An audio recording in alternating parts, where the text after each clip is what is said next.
Happy New Year's Day. What is the benefit of gaining access to the secrets of our subconscious?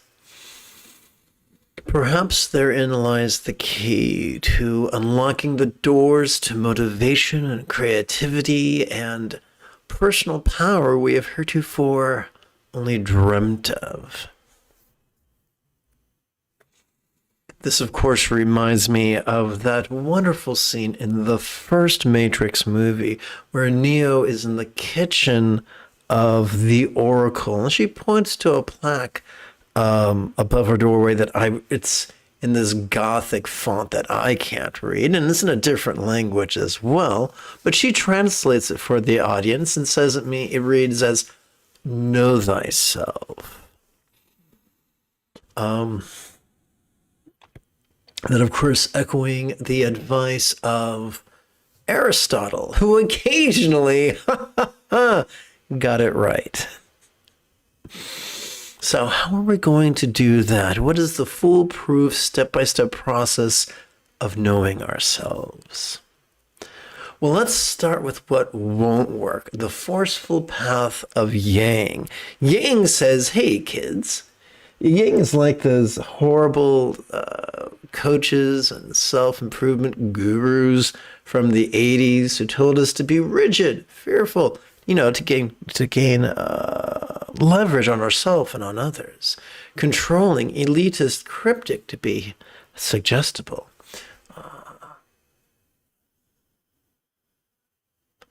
Competitive and sometimes even cruel, just to let people know who's boss. Remember those guys? I remember those guys.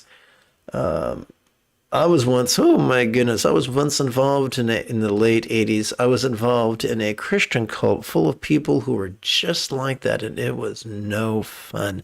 And they helped me to be like that, and I didn't like that. It was pretty yucky. You know what? Our subconscious doesn't like that either. And it will, imagine someone sitting like this and all of a sudden they get scared and they begin to curl up into a fetal position. Their elbows come in, their knees come in, their back rounds. And our subconscious is like that. It's not going to respond to force and peril and threats and coercion. What will it respond to? The opposite, the gentle yin, the path, the set of strategies that induces or causes someone to be flexible, loving, laid back, egalitarian, lucid, cooperative, and kind. So what's the gentle way? So think of it this way. Think about the bud of a rose. When the bud first appears, it is tightly closed, and if you try opening it up, you'll just destroy it. Like with what's it called? An interrogator or a torturer or a ham-handed pre-licensure psychiatric student. A ham-handed attempt will end in disaster, but a gentle set of strategies will work. Think about this. Consider this, if you will. And I've used this illustration a lot, but it made a huge impact in my life. Way back, about, 20 years ago or so, I used to pal around with Reverend Allen. And one time,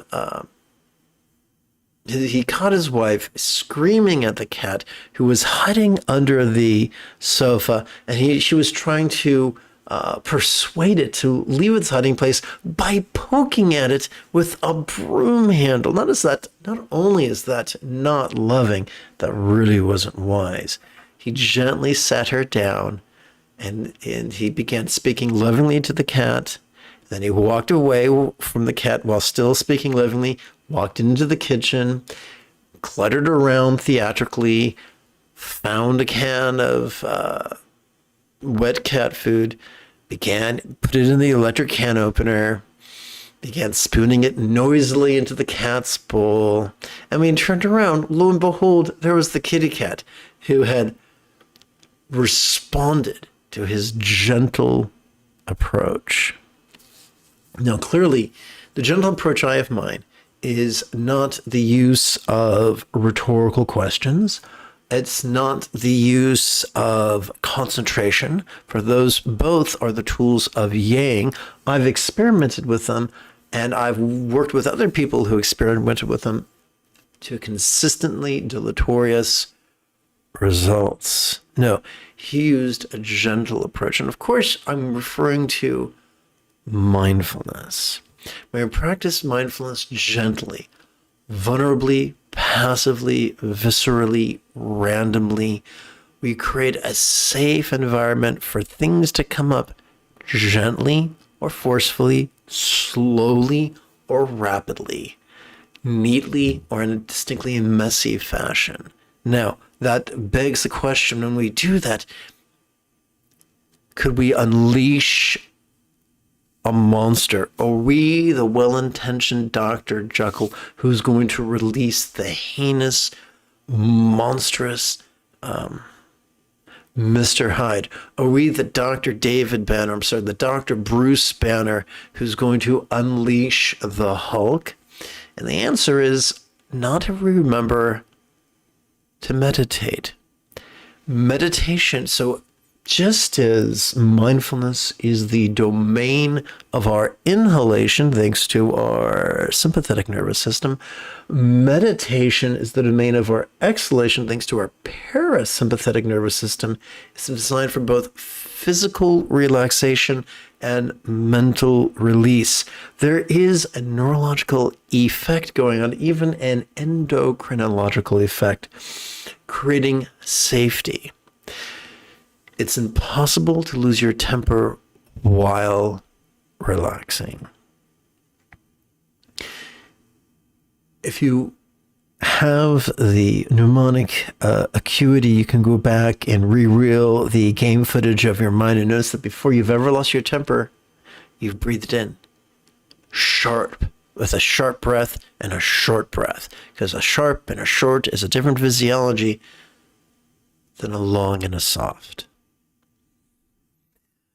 In my training in sexual tantra, the men were eager to learn how to have more sexual stamina, because, as the women put it, no one likes a two-stroke chump.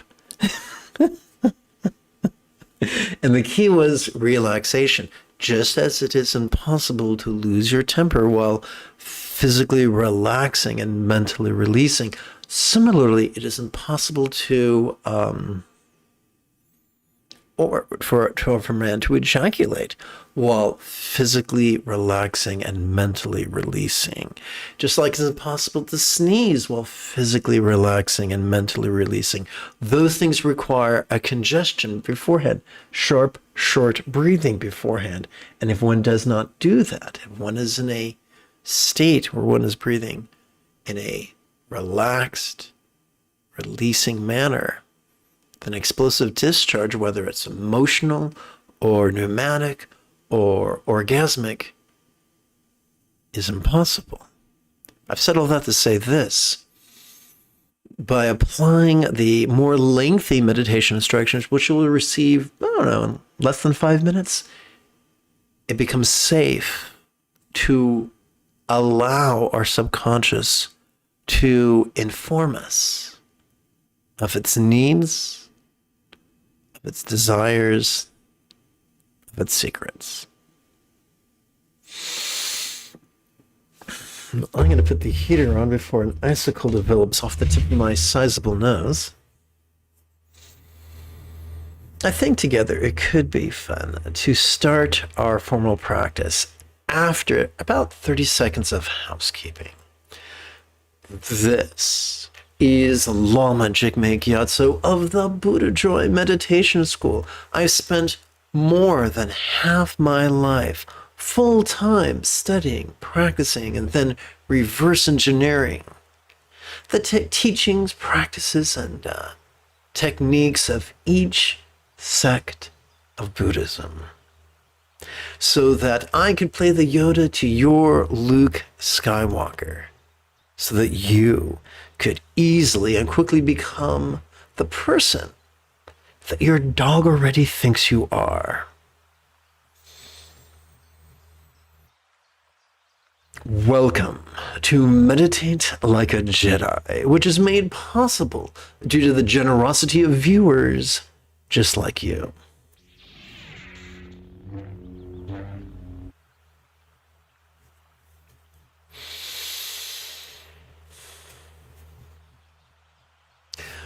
The founder of Dzogchen, who lived in the borders keep changing. Now it's Afghanistan. Then it was North India, in the Swat Valley. The fellow named Prahe Vajra, to Tibetans referred to him as Gaurab Dorje, he inferred in his source text for Dzogchen that we don't need prayer. We don't need ritual. We don't need empowerment. We don't need someone's permission. And yet, I found that people that I work with like structure. They like a beginning and an end, a starter's pistol and a finish line. So what I do is, before and just prior and just after meditation, I like to perform a really, really short love chant. This is not an invocation. This is not a prayer. This is not a supplication. We're simply using words to exercise the empathy center of our brain. The classic words for bodhicitta and refuge are a signal that we're going to train in enthusiastic empathy. We're going to play with two recitations. The first is rather literal, and we're going to use or implement the triplet chant together. May I liberate all beings from the tyranny of hating, craving, and clinging by relying on thee. Buddha's example, instructions, and students. You'll notice this highlighted bit has been so useful to so many people for so many millennia that it's earned the nickname Three Wish-Fulfilling Jewels, which is inferred in our final pre-meditation recitation set to a bookend chant together. May I liberate all beings by relying on the three jewels. May I liberate all beings by relying on the three jewels. May I liberate all beings by relying on the three jewels.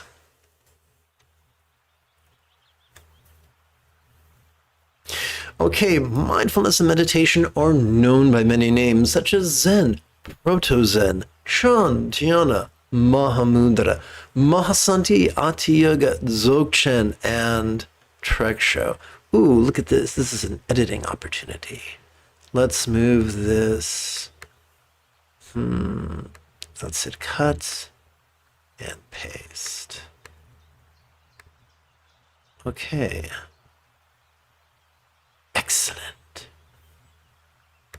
So, got all these fancy pants names. It's super simple though. Let's begin with mindfulness. Every time we inhale, whether we know it or not, we access a chunk of our spinal cord, the thoracic region of the spinal cord, known as the sympathetic nervous system. It is evolved not for active concentration, but instead to simply perceive, and to do so vulnerably, passively, viscerally, and randomly. Life is messy. Ask any woman who's ever given birth, and she will tell you, life is hella messy. Ask any new parent who has an infant if life is messy, and they will start to laugh at you. So, this is best typified by inhalation's 12-syllable recitation, perceiving this very turbulent play of mind. Fools and fiends insist the monkey mind is a bad thing, but it's not. It is not a flaw. It's a feature, evolutionarily speaking. It's an excellent job of not only keeping our species alive, despite the fact we are not the swiftest, nor the strongest, we're not sharp of claw, nor long of fang, and yet here we are at the top of the evolutionary tree, according to some people's point of view. Our playful mind has served us well. What are some of the ways our mind plays? What are some of the antics of mind? Our mind sees, hears, feels, tastes, smells, and the like. Our mind perceives emotion, intention, thought, memory, and imagination. And our mind notices all these things, be they external or internal or physical or mental or pleasurable or painful or interesting or boring or glorious or grotesque. Now, what are we to do with this hodgepodge? We're to meditate, but how does that work? Every time we exhale, whether we know it or not, we are accessing the parasympathetic nervous system ensconced within the lower region of our spinal cord's lumbar, and the tippy top of the cervical region. And it is evolved for us to help us to both physically relax as well as mentally released. And this is typified by exhalation's 12-syllable recitation, relaxing into mind's non-graspable nature. Now, I wish I could tell you I was so fucking clever that I figured out this verbiage, but no.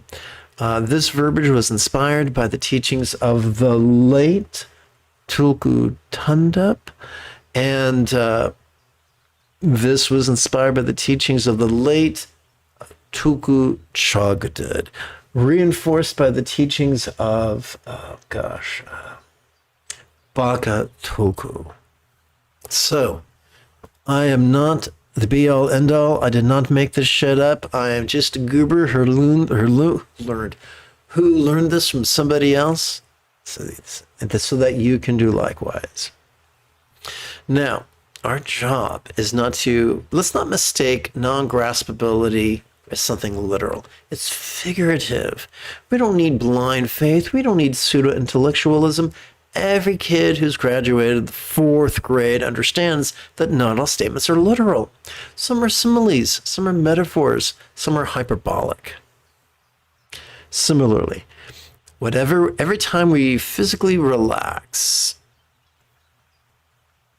into our exhalation, whatever we noticed during our previous inhalation could begin to feel as if it was as non-graspable as a vast empty void, as if it was as non-graspable as the illusion of the infinite azure sky on a bright and beautiful cloudless morn, which, although could be tantalizing to the eye, is non-graspable to the hand. That's the secret to the metaphor of birthlessness, deathlessness, and selflessness. It is as we find out that our emotion, as we relax into our exhalations, our emotions could feel as if they were as non-graspable as if they were not us.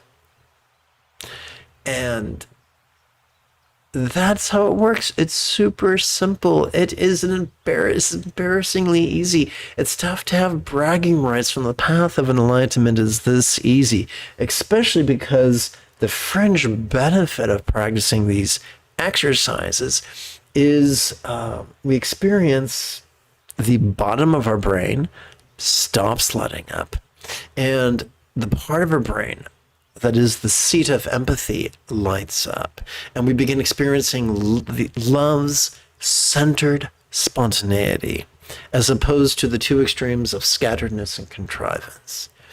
And now, almost everything. Well, let me just phrase this. So let's continue now, together, as a team. Let us, oopsie, adjust something here. A little perfectionism never hurt anybody. Now it's pretty. Okay, now together as a team, let us meditate as transformatively as Yoda on Dagobah under the guidance of the Force Ghost of Qui-Gon Jinn.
We're going to take off the first metaphoric train wheel and switch gears from the 12-syllable exercise to its 3-syllable counterpart. As we breathe in, we could silently and mentally recite, notice this, and as we exhale, we could silently and mentally recite, relaxing.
When we find ourselves thinking, we can play with the label, with the three-syllable label cognition.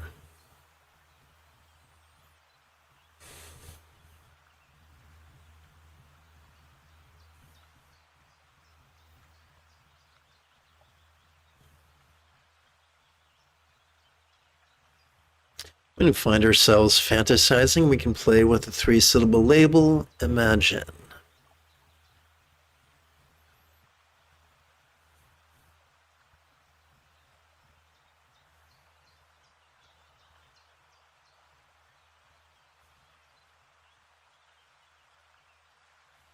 We do not play with labels in an attempt to push away our present moment experience, but in an attempt to embrace it, to allow, to harness its momentum, to turn the metaphoric shafts and wheels and gears of our meditation machine.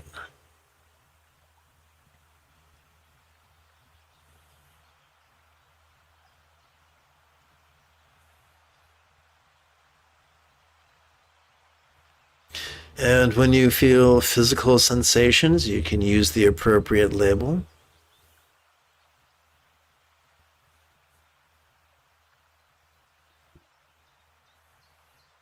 By the way, these labels are also wonderful if you feel threatened by a meltdown or a shutdown.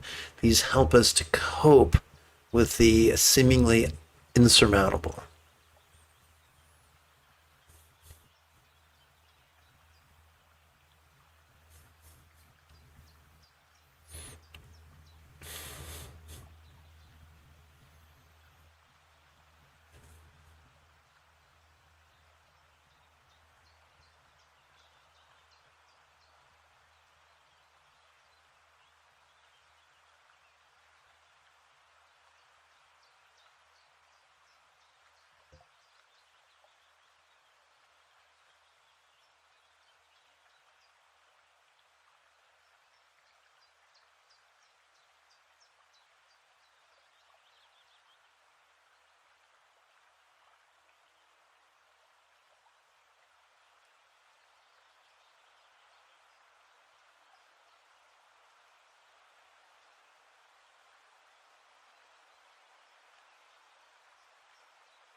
Let's switch gears now from the three-syllable exercises. Let's take out the final set of training wheels and switch gears from the three-syllable exercise to the one-syllable exercises.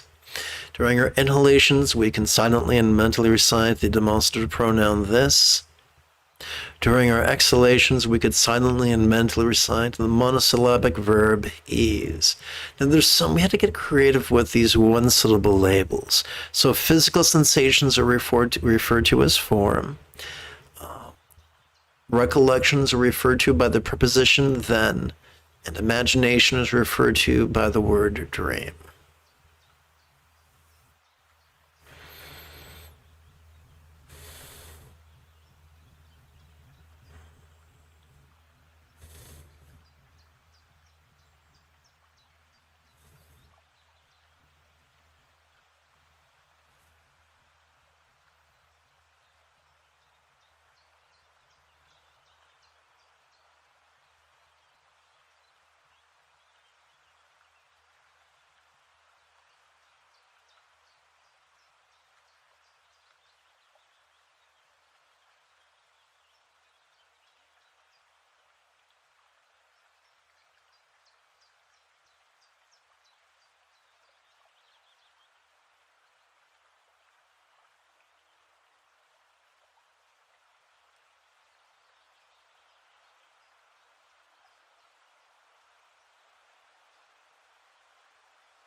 It'd be lovely if together as a team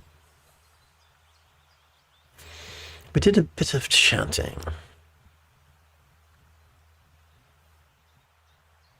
Let us explore the first verse of the Song of Enlightenment together. Do you not see idle followers of the way? Let us explore the great paradox that true followers of the way appear far less busy than their foolish counterparts. Together. Not studying, not busy, not getting rid of delusions, not looking for the truth. Relying neither upon pseudo-intellectual skullduggery nor superstitious blind faith or ritual, neither shoving at delusion nor reaching for the so-called truth. Together. The true nature of their ignorance is the Buddha nature. Their illusory empty bodies is the Dharma body. Noticing the turmoil of their minds, as well as the cravings and aversions of their bodies as they inhale. And then relaxing into their non-graspability as they exhale. Enlightenment is attained. Spontaneous, carefree, and at ease.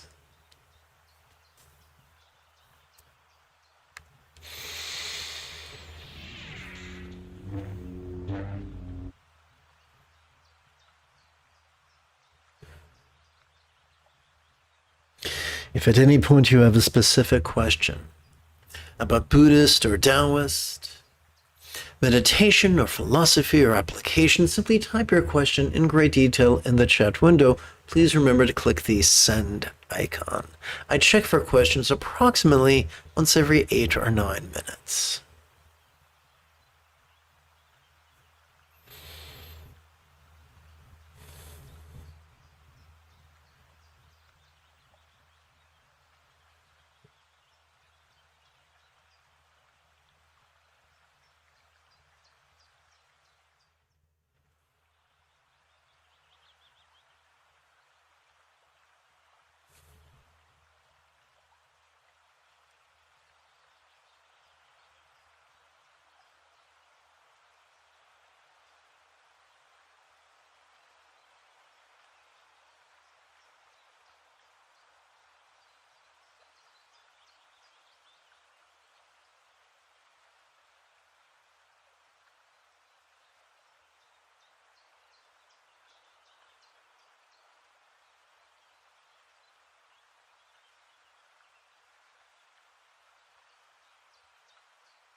So here's a useful rule of thumb. The go-to method is this ease. Sometimes we have an energetic experience. We involuntarily and spontaneously notice something with great intensity. Rather than fighting it or indulging it, we can harness it through the cunning use of labels.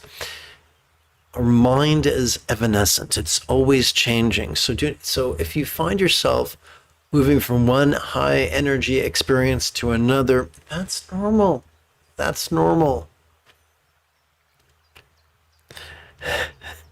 As Tom Cruise said to one of his coworkers, welcome to the mission.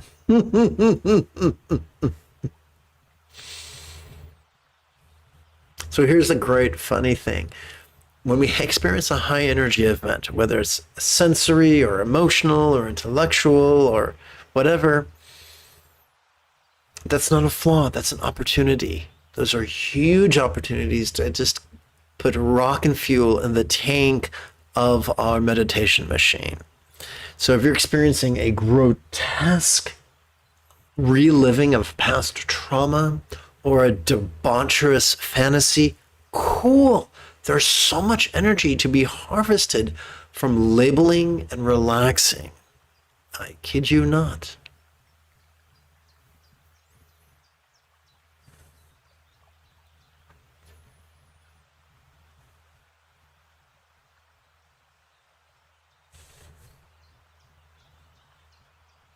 When you get comfortable with a 3-syllable exercise, you can apply that to any sexual act you desire, and it will blow your mind.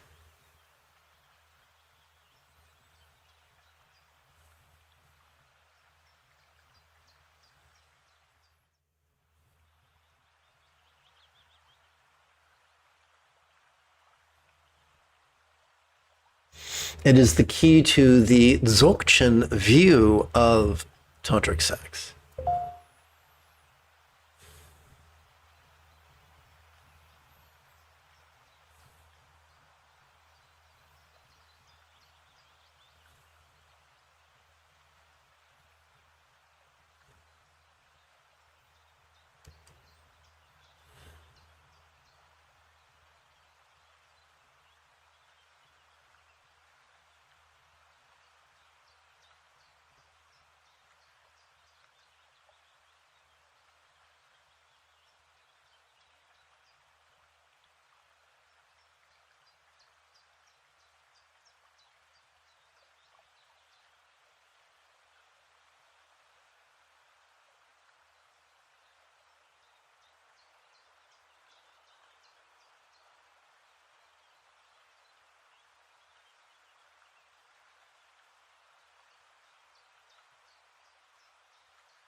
Just as moths are drawn to a porch light, minions of patriarchy are drawn to every human organization, whether they are professional, recreational, secular, or spiritual. Minions of patriarchy are drawn to positions of perceived power and authority. You can always tell when someone is operating from yang or patriarchy because they start asking questions like, what are your qualifications? What are your credentials? Who gave you permission to teach? Whereas if someone is working from yin, they're working from matriarchy, they're working from egalitarianism, they know the test of any teacher is not who likes them or whose approval they have won. The test of a teacher is the efficacy of their instruction. It works like this. Do you want to know if a teacher is a fraud or a fool or the real deal? Simple. Go to their teaching, apply their techniques at least once every 12 hours for 7 consecutive days. If you can't meditate once every 12 hours for 7 consecutive days, then that teacher is the least of your problems. But if you can, at the end of the 7th day, notice results. If you become more anxious and more cranky, then that teacher probably isn't helpful to you. However, if following that teacher's advice, you become more peaceful and more loving, you know what? You may have stumbled upon someone who can help you on your own personal journey. And that's it. That's it. So, there you have it.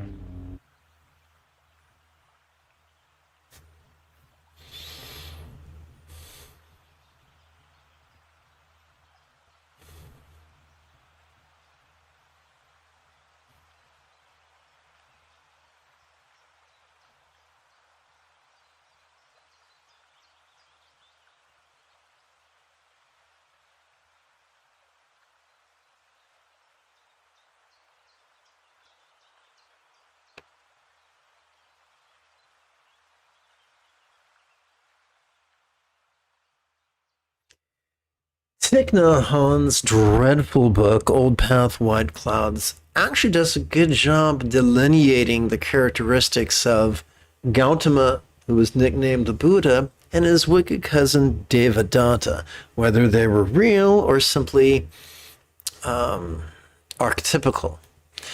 Devadatta is the poster boy for patriarchy. Gautama is the poster boy for matriarchy. Of course, I'm using these terms metaphorically.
Together. Their dharma body they realize does not include a thing. Their original nature is the primordial Buddha. The mastery of awareness letting go toward which so many strive is as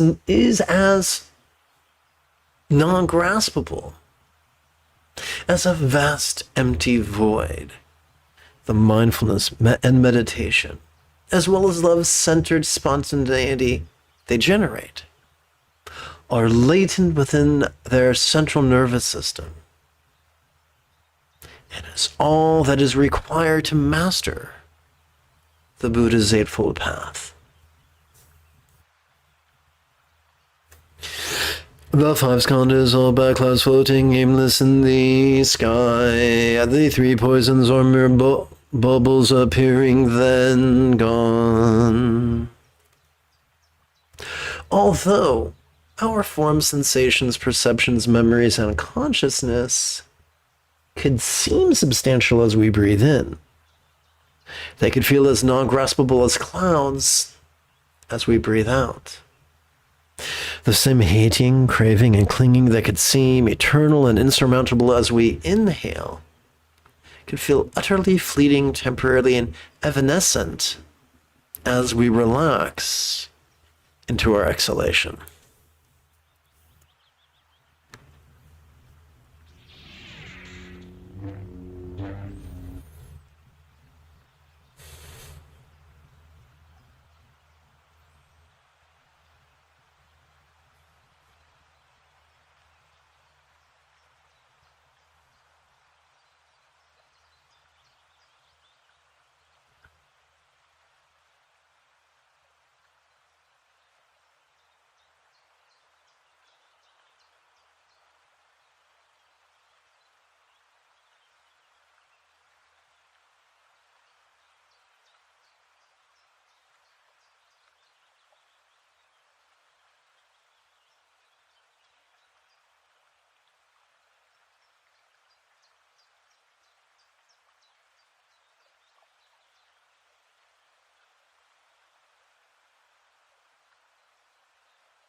The cold shadow of patriarchy has descended upon each sect of Buddhism. Yes, there are rebel pockets here and there, of which I am a member, but it has ensconced itself in Buddhism.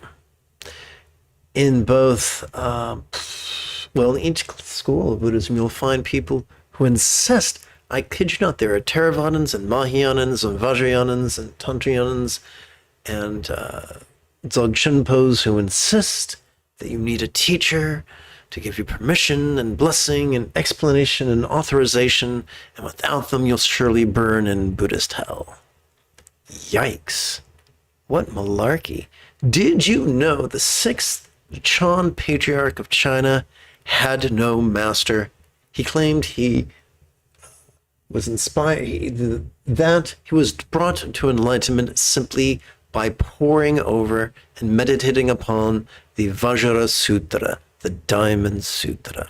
Did you know that the author of the Song of Enlightenment claimed the same thing, only crediting the Vimalakirti Sutra and the Nirvana Sutra as opposed to the Diamond Sutra? Great luminaries who have benefited hundreds of thousands of others did so in a non-authoritarian manner and without themselves having a quote-unquote master. In the contemporary, so if an oddly dressed person with a bad haircut tells you the only way you can become a Buddha is by submitting to a master, submitting to a Roshi or a Shifu or an Ajahn or a Bante or a Tulku or a Rinpoche or a Lama, thank them for their time and run away. They may mean well, but they are grossly mistaken. Patriarchy kills. You cannot fear your way to peace. You cannot rigid your way to flexibility. That's too much like making love in the name of virginity. It doesn't work. And it hijacks time and energy and resources. The path is easy. Buddha said it can be done in a week.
Together. Seeing what is real but not persons or things, they instantly quench the fires of hell. Although inhalation could perceive persons and things, the relaxation of exhalation could release them. That is what frees us from the tyranny of karma, real or imagined. Together. Meanwhile, take 3. Meanwhile, those who deceive others with lies spend kalpas having their tongues pulled out. Ironically, while the truth of perception and release liberates us from hell, real or imagined, the harm generated by bad teachers pales in contrast to the harm they create for themselves. For the two truths of conventional perception and ultimate release are crucial. Why do I say that? Because so many teachers get hung up on one or the other, thinking they are contradictory phenomena. They are not. Some people are intoxicated with emptiness, and they become sort of like a sanctimonious dick. And we see that a lot in the Vimalakirti Sutra. I've met people who just run around using pseudo-spiritual double talk as if it somehow proved they were enlightened. The irony is, if you're enlightened, you don't care about proving it to anybody.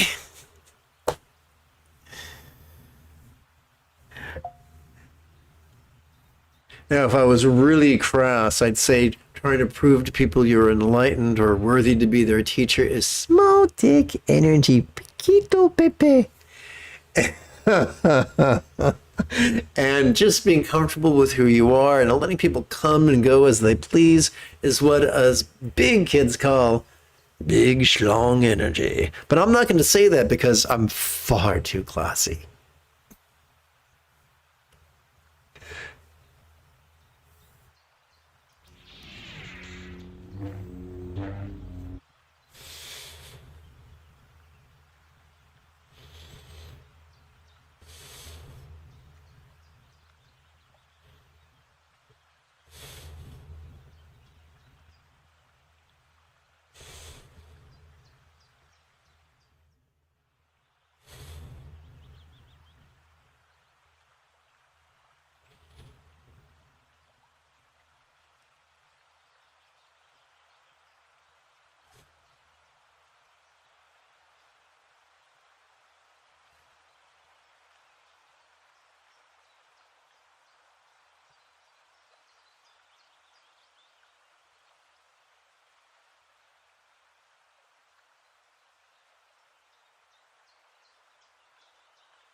When we read the Anapanasati Sutta, we learn that the Buddha was comfortable with labeling.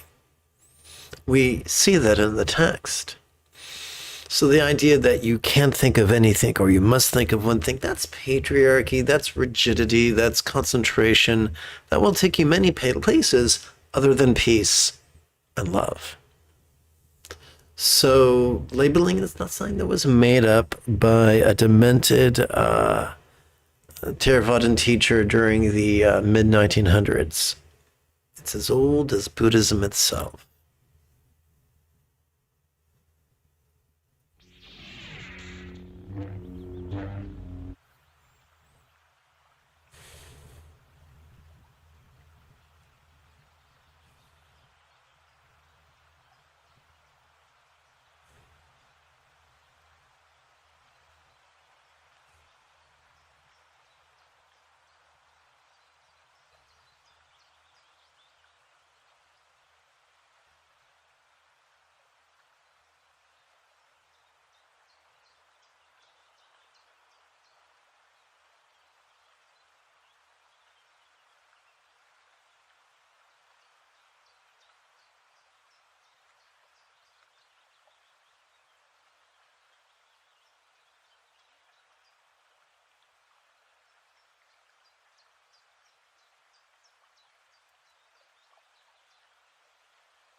Let's chant.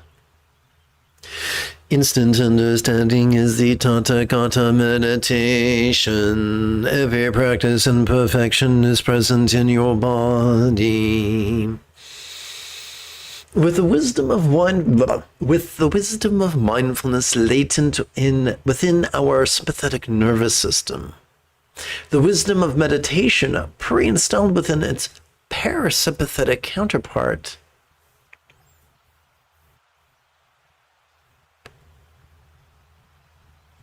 and empathy part and parcel of our anterior cingulate gyrus, we are already wired to master, no less practice, the Eightfold Path. The paths of existence look real in daydream. Once you're awake, the whole universe is gone. Like the vivid experiences of a dream that vanish upon waking. So every facet of experience could feel incorporeal as we relax into our exhalation.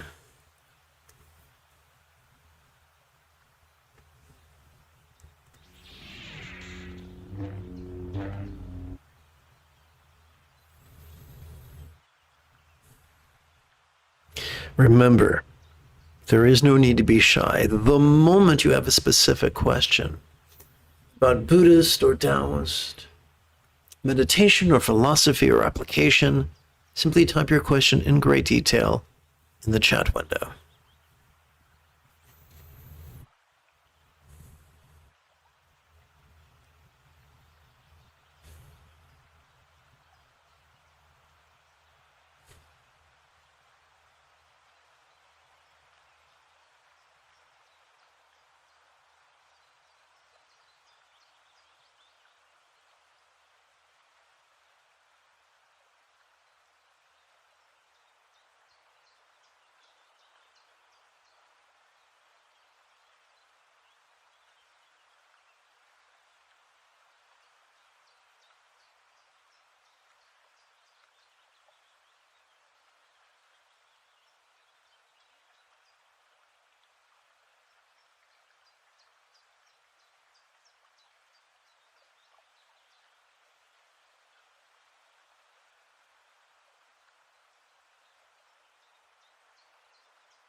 Your eyes, if your eyes have been closed, this would be a good time to gently begin opening them.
Let us seal our practice with a bit of the old chanting, beginning with kind ethics, concluding with the four immeasurables.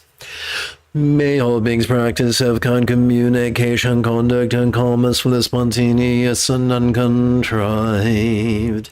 May everyone be free from misery, may everyone be happy. May no one be separated from the happiness. May everyone have balance from the tyranny of hating, craving, and clinging freed.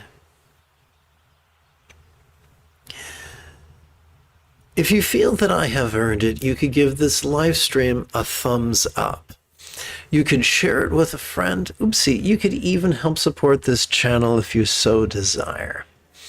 In approximately 10 hours, I would very much like to return to lead today's evening meditation class and group practice. And if you are as geeky as me, this is the way.